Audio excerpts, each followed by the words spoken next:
fait autre chose maintenant avec l'Actu Plus, avec David Lefort. Vous avez probablement entendu ça, le baron mexicain de la drogue, vous savez, Joaquín Guzmán, plus connu sous le nom de El Chapo, ça veut dire le petit.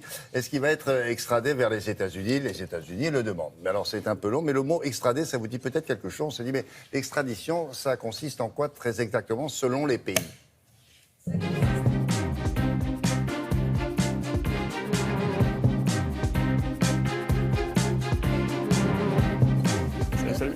C'est pas toujours facile entre certains pays. Parfois, il y a des conventions qui ne sont pas signées, donc le problème est réglé. Ça serait bien de revenir sur ce qui est quoi? C'est une procédure. Oui, c'est une procédure juridique, effectivement, William. Et c'est un accord entre deux pays, l'un pouvant demander à l'autre d'extrader donc pour de bonnes raisons. Une personne. Alors, déjà, la première chose, il faut que le pays qui demande soit directement au cœur du sujet. Soit c'est un ressortissant de ce pays qui est concerné, soit il a commis un crime dans son pays. Sinon, ça ne fonctionne pas. Par exemple, la France ne peut pas demander à l'Allemagne de livrer un Italien qui a commis un crime en Suisse. En revanche, si le crime de cet Italien qui est en Allemagne a été commis en France, là oui, la demande est recevable. J'ai mis ce voyage à côté de moi, ça va, t'as suivi? C'est un peu compliqué là, mais enfin bon, il faut que l'affaire... oui, c'est ça, le gouvernement américain estime que la drogue vient du Mexique, elle dit, bon, le trafiquant, vous me l'envoyez, quoi, voilà. Voilà, et après, alors vous avez raison, s'il y a des tractations, ça prend généralement beaucoup de temps, ce genre de choses. Mais la France a des accords comme ça, bilatéraux, avec 87 pays, notamment, ça c'est évident avec les 28 d'Europe, mais pour les autres, la cinquantaine d'autres, c'est un petit peu fluctuant. La liste d'ailleurs n'est pas visible sur le site du ministère.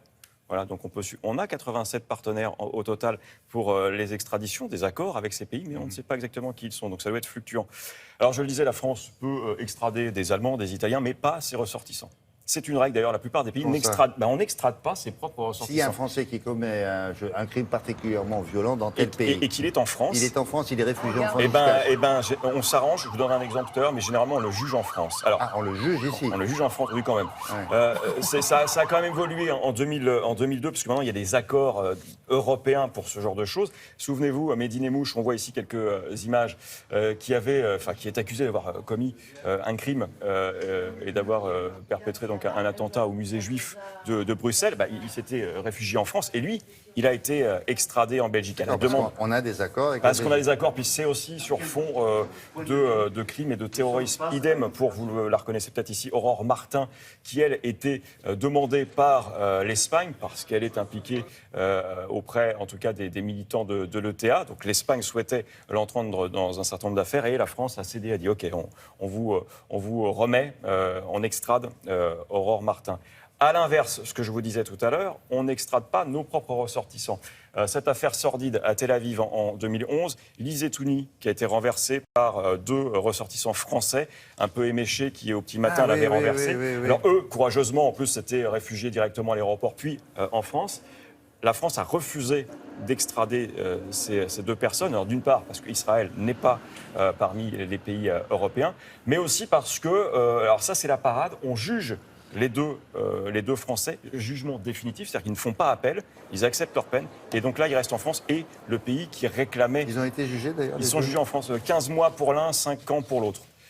Un, certainement pour délit de fuite ou non-assistance à personne en danger, et l'autre pour des crimes plus graves, puisqu'il devait conduire, je pense, la voiture en état d'ivresse.